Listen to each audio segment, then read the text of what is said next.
Abra a Bíblia em Atos 2. Atos 2, de 42 a 47.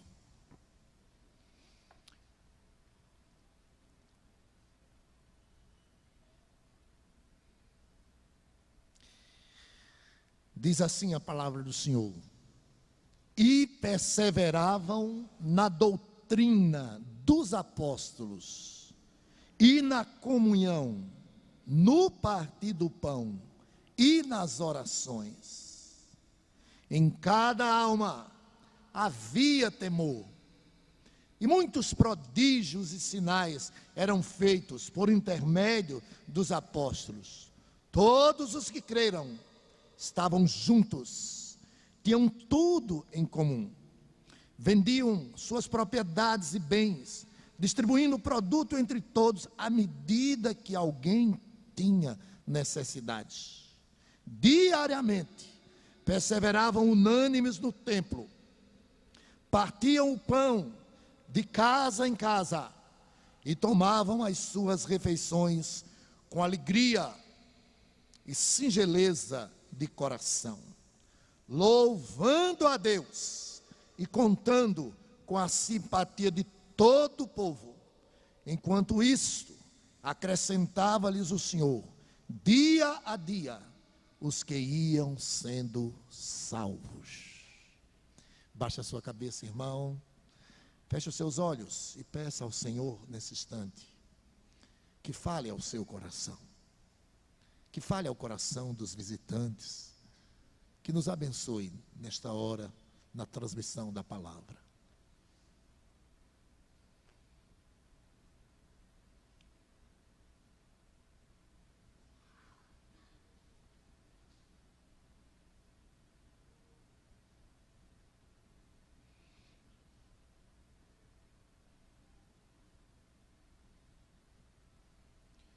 Senhor amado, nesta hora, nós rogamos a Ti, em nome do Teu Filho amado, Jesus Cristo, que o Senhor abra os nossos entendimentos, ó Deus, os nossos corações, para que possamos compreender e aceitar a Tua palavra.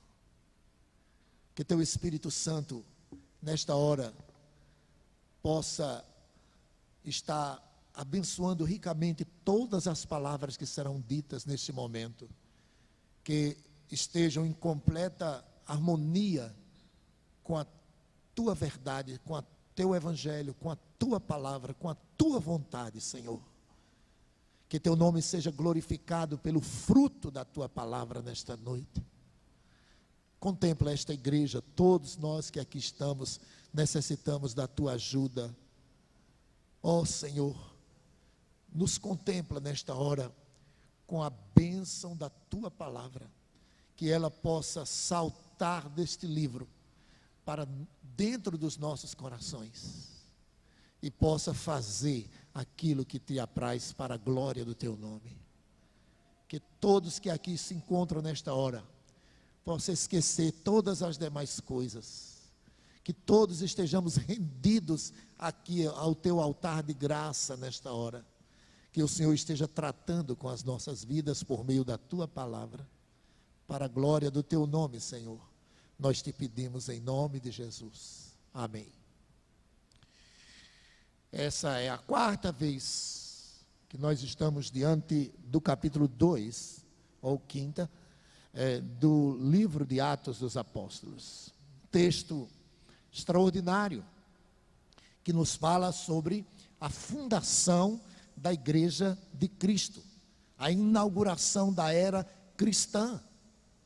Isso é precioso. Nós devemos dar uma atenção muito especial a essa parte das Escrituras, de vez que foi aqui que a igreja nasceu.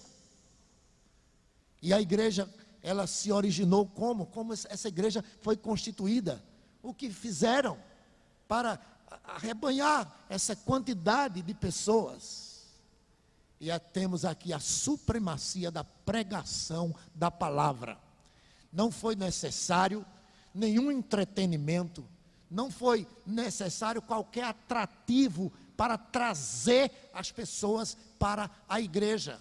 não foi necessário um show, não foi necessário uma peça teatral, não foi necessário um sorteio, não foi necessário qualquer outra coisa, senão única e exclusivamente a pregação da palavra de Deus. Não foi necessário nenhuma cura, não foi necessário nenhum milagre. Essas coisas aconteceram posteriormente, mas aqui a igreja nasce como fruto da pregação do Evangelho.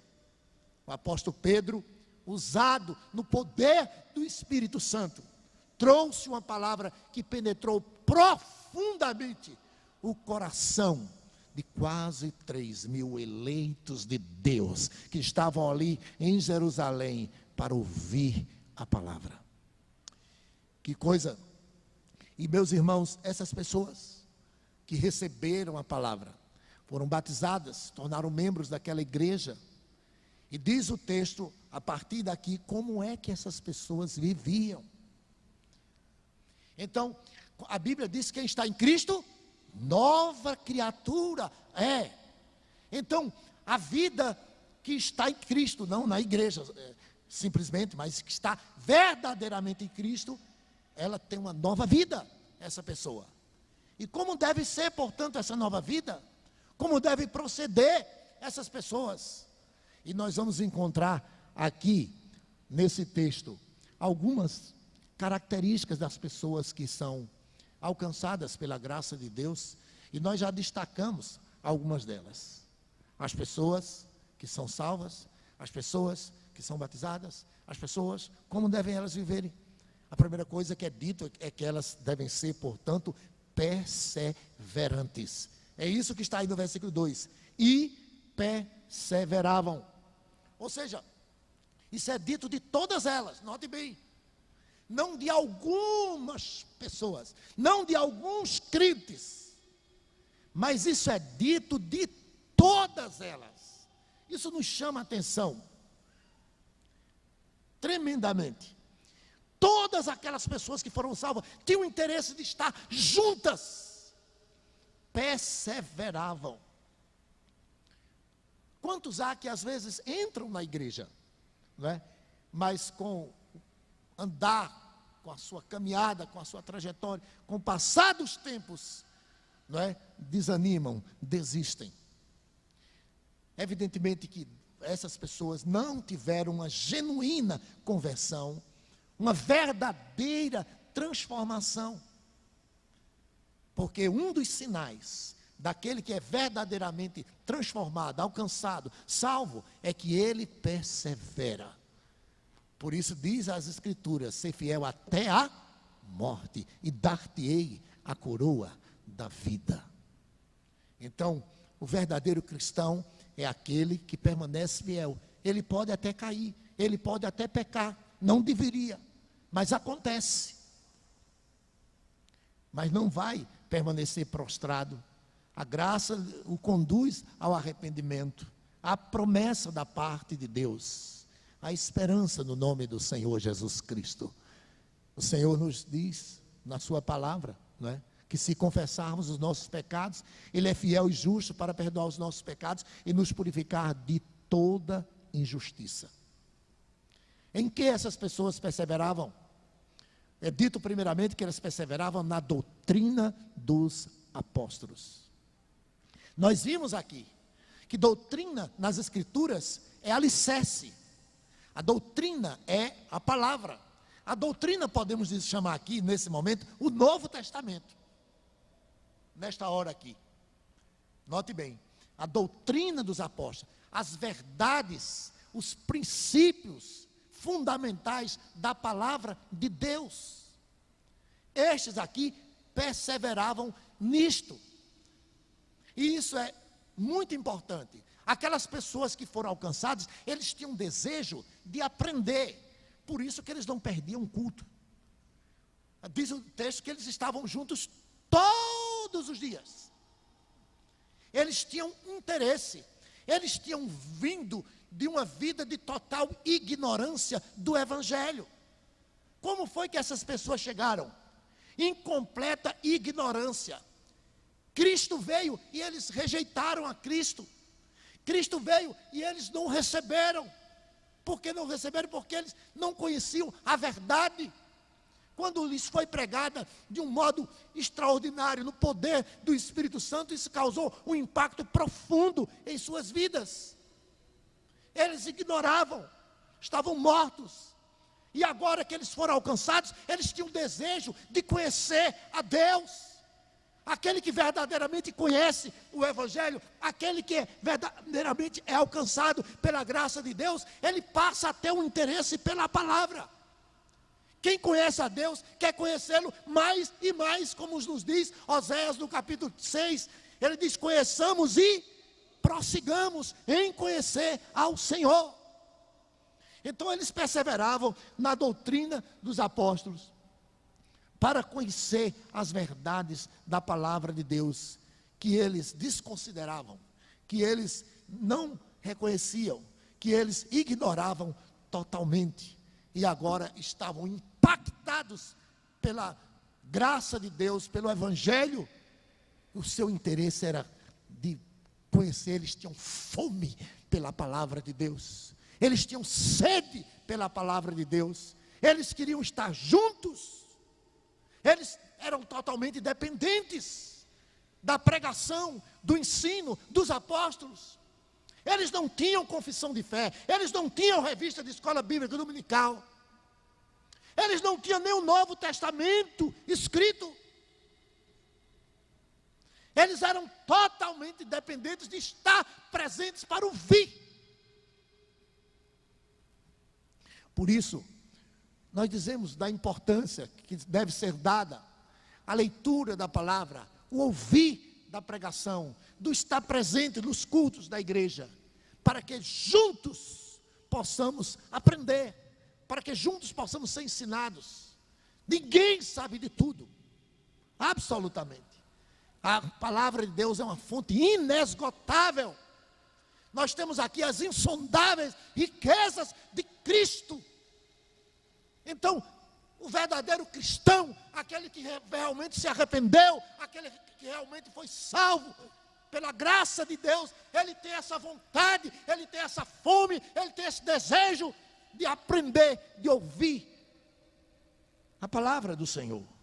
Tem prazer de ouvir no culto, tem prazer de ouvir na escola bíblica, tem prazer de ouvir nos cultos dos lares, tem prazer aonde tiver acesso à palavra de Deus. Ele vai querer aprender, porque esse é um dos sinais da pessoa que é alcançada pela graça de Deus. Tem vontade de aprender mais e mais. Você tem?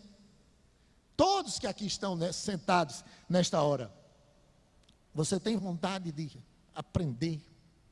Você tem vontade de ouvir a palavra de Deus? Você tem fome e desejo de conhecer as verdades? Se não tem, você está morto espiritualmente. Você ainda precisa nascer de novo. Porque quem nasceu de novo, quem é de Deus, tem vontade, tem desejo. Pode até lhe faltar oportunidade por problemas de saúde, alguma outra coisa, mas Deus conhece o coração. E aqueles que creem, perseveram nisso, no desejo, na vontade, se empenham por conhecer mais e mais ao Senhor. Diz o texto, continuando, que eles perseveravam também, não apenas na doutrina dos apóstolos, mas na comunhão.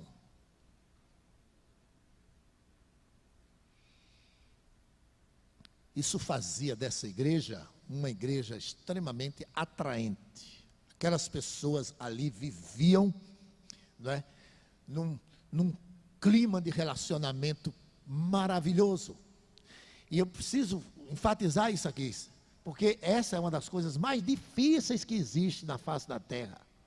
É o relacionamento humano. Que eu digo os casados, como é difícil o relacionamento humano. Disse um filósofo, não sei se filósofo, sociólogo, mas a frase dele é muito conhecida: o homem é o lobo do homem.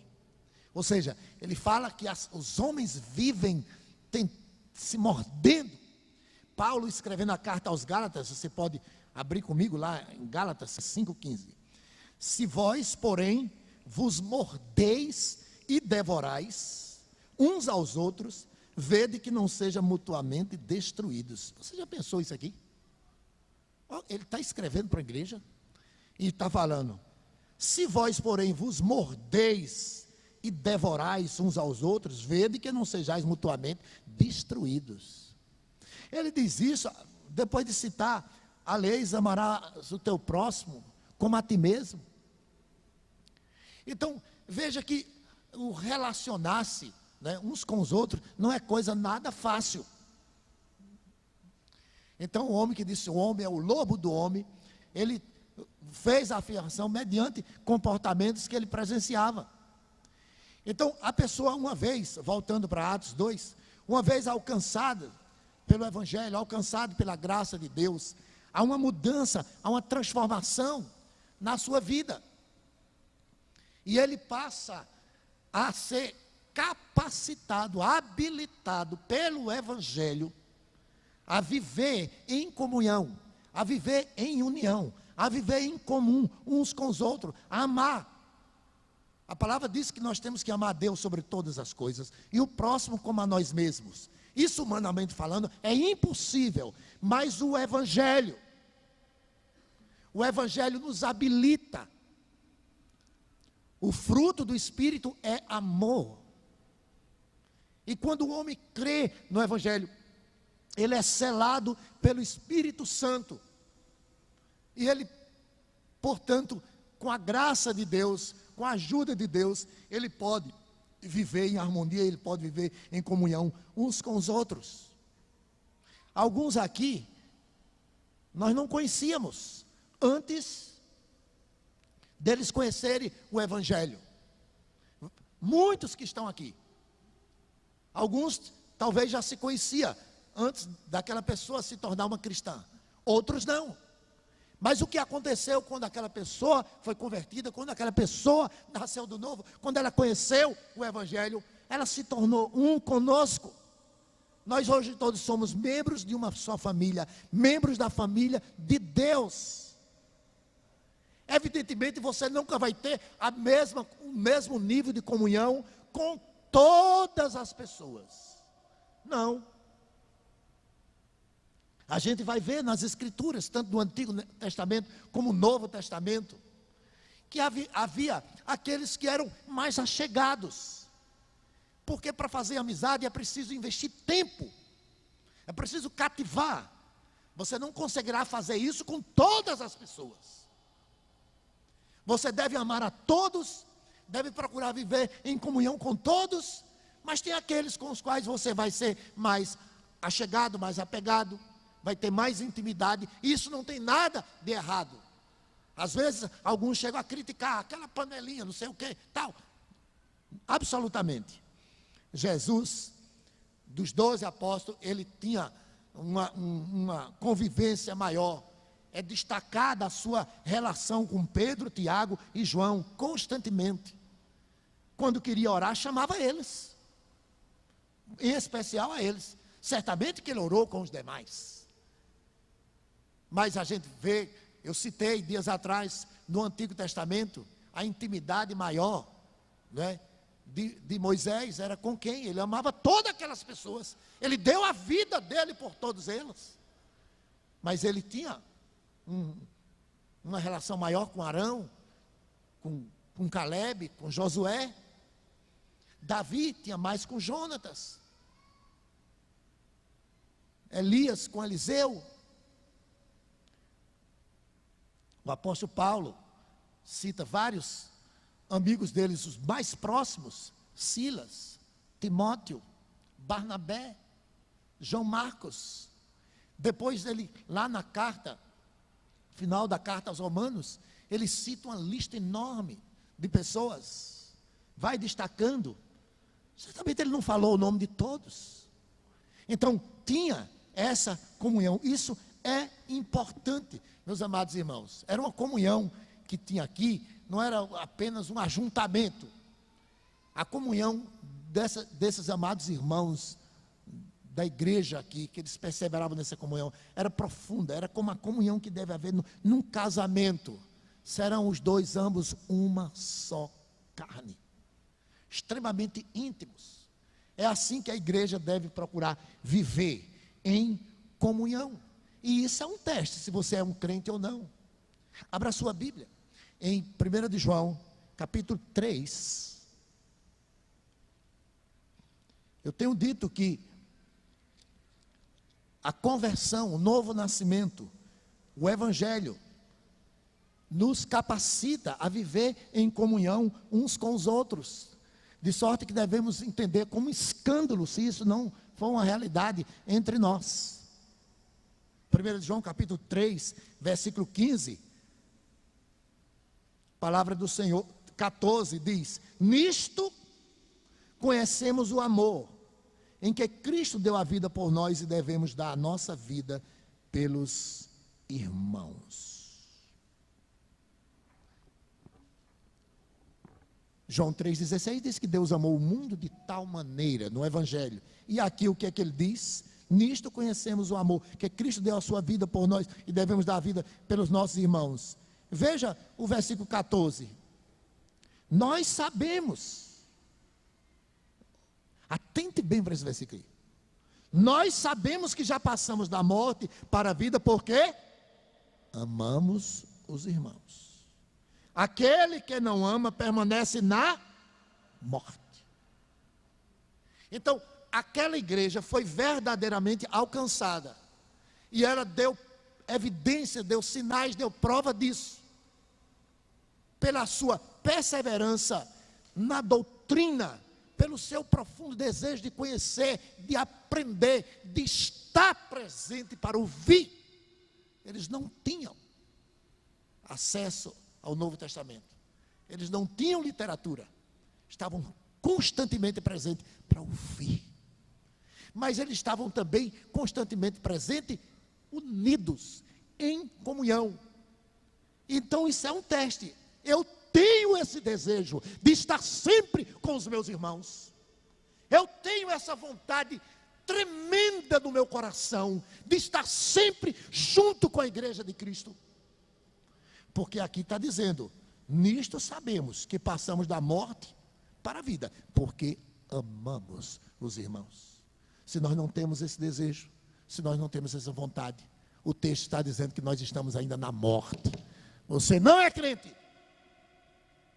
Pode ter 300 anos de membro da igreja, mas não é. Aquele que verdadeiramente é alcançado, é transformado, ele tem desejo de aprender. Ele é humilde, ele reconhece que é dependente desse meio de graça que Deus estabeleceu para o seu crescimento, a palavra. E ele também quer estar juntos, quer viver em comunhão. Se não tem esse desejo, é sinal que você ainda precisa nascer de novo. Então, como disse, você não vai ter a mesma comunhão, o mesmo relacionamento com todos, mas deve procurar cativar a amizade de pessoas. Em Efésios capítulo 4, o apóstolo Paulo falando sobre vida cristã. Lembra que os 3 primeiros capítulos de Efésios são bem teológicos, doutrinário. E a partir do capítulo 4 é bem prático.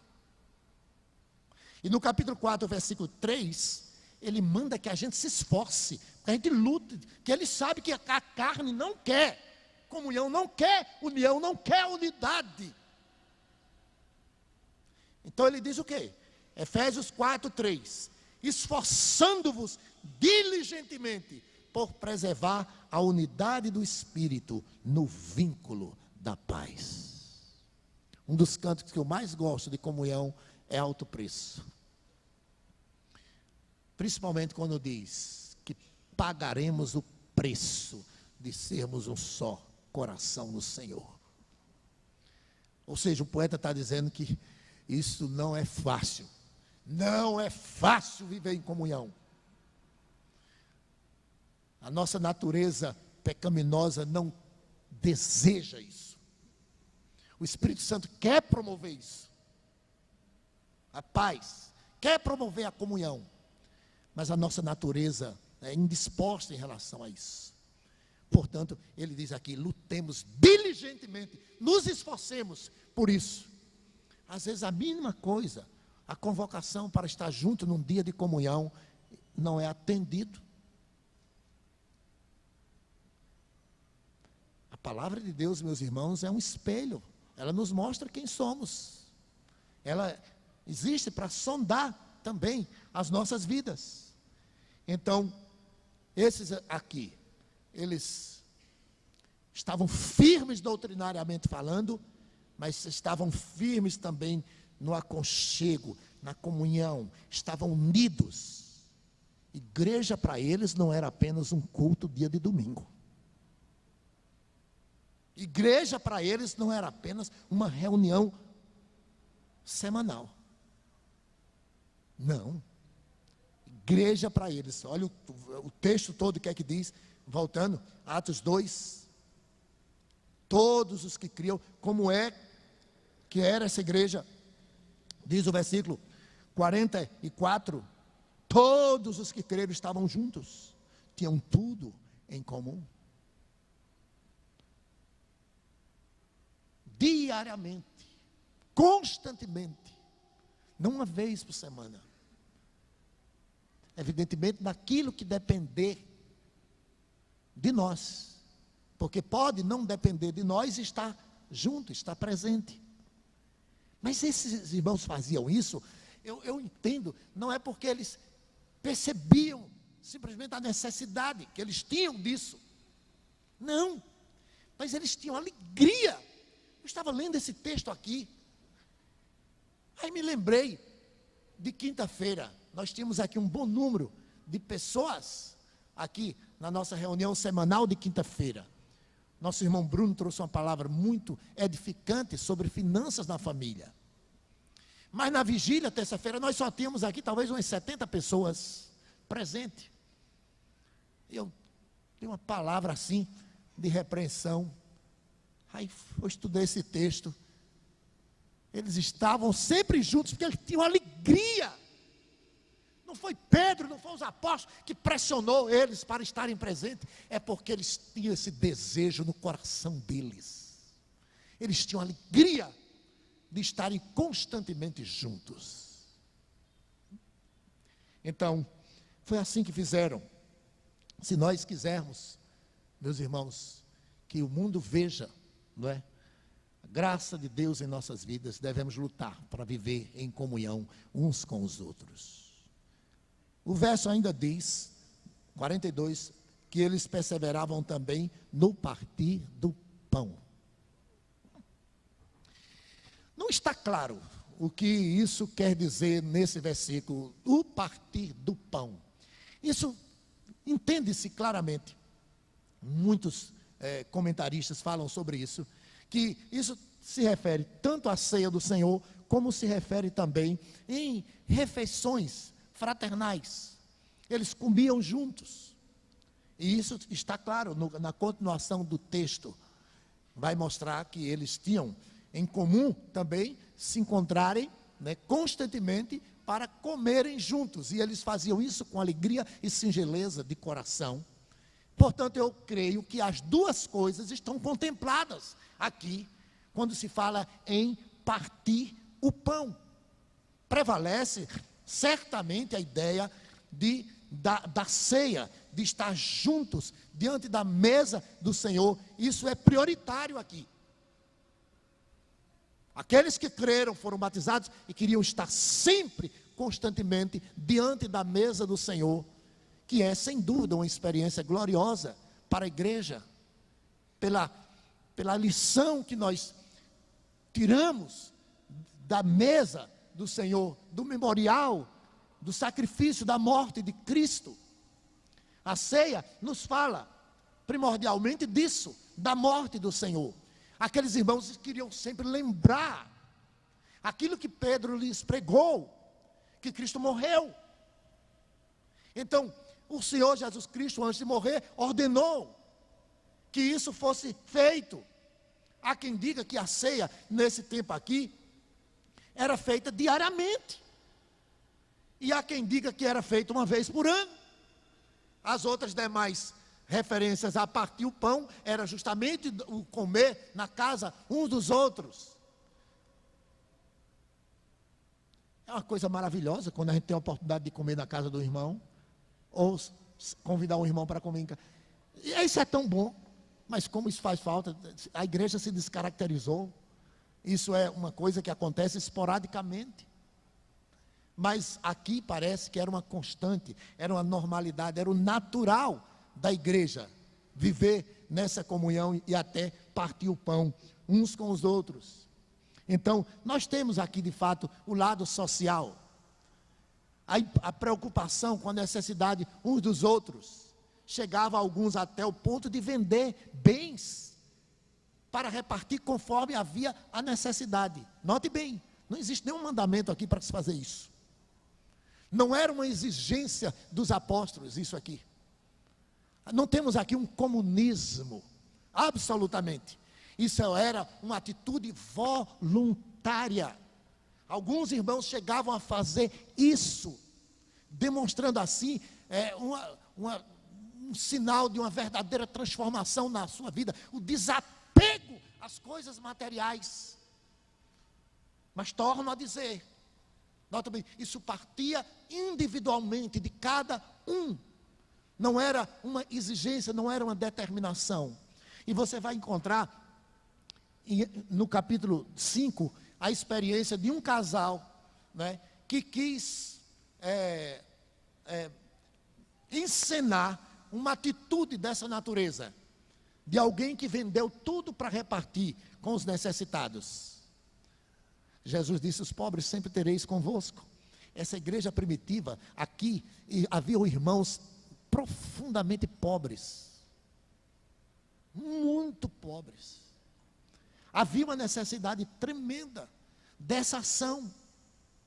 Mas Ananias e Safira, certa vez, né, venderam lá o seu bem, né, e fizeram de conta que estava depositando todo o valor para assistência aos necessitados. Eu quero ler esse texto, porque eu acho interessante a palavra do Senhor a eles. Veja só, como não era exigido isso deles. Atos 5.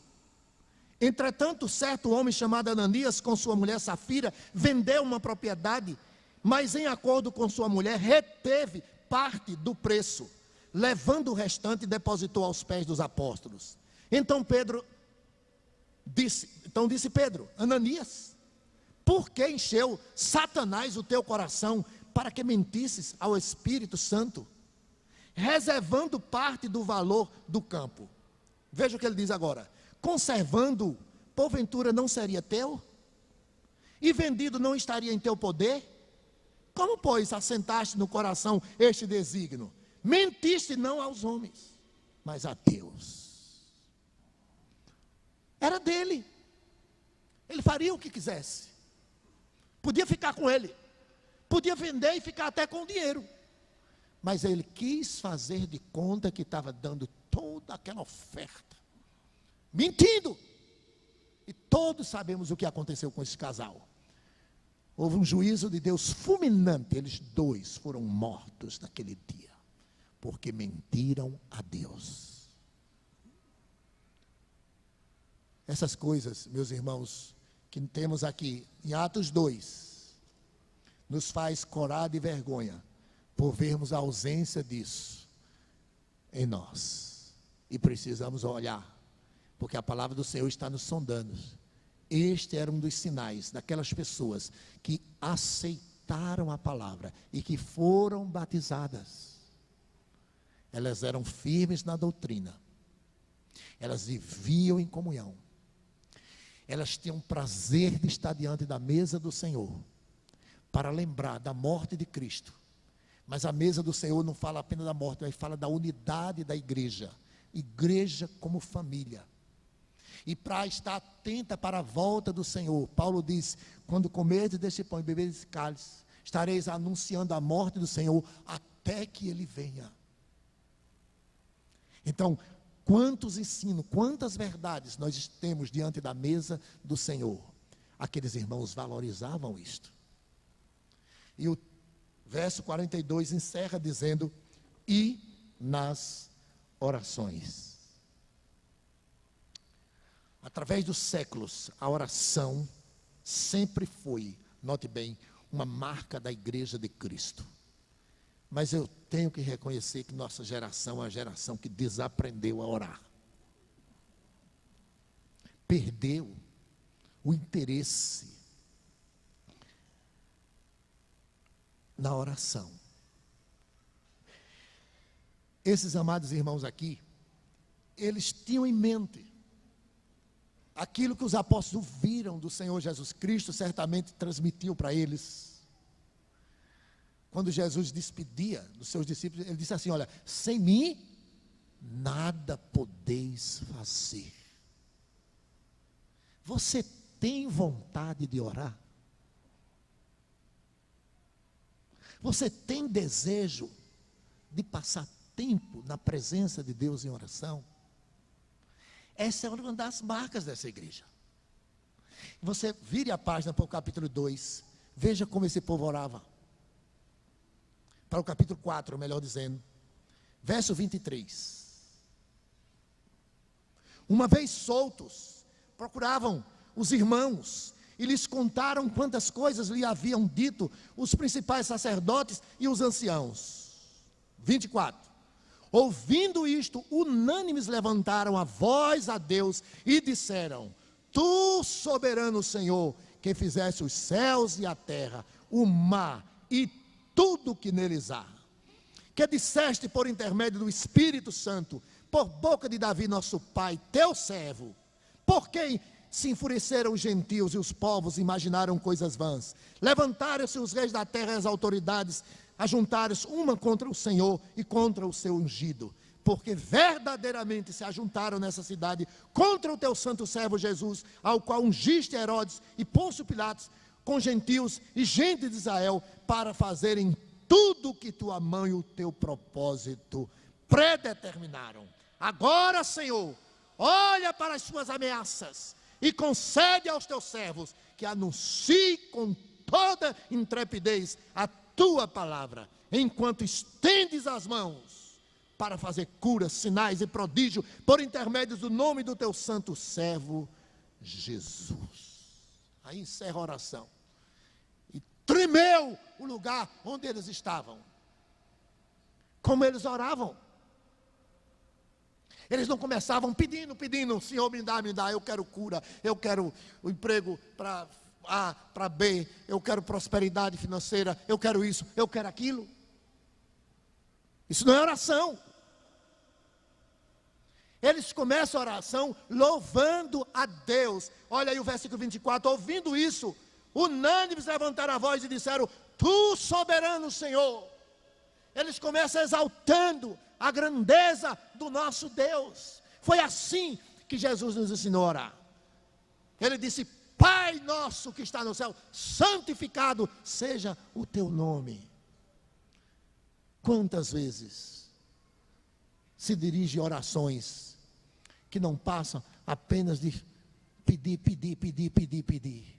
Não, a oração deve conter as palavras de louvor, de adoração, de gratidão. Essas pessoas aqui, elas eram extremamente gratas. O versículo 47 nos diz: louvando a Deus. Louvando a Deus. Louvar significa responder a Deus em relação às suas bênçãos.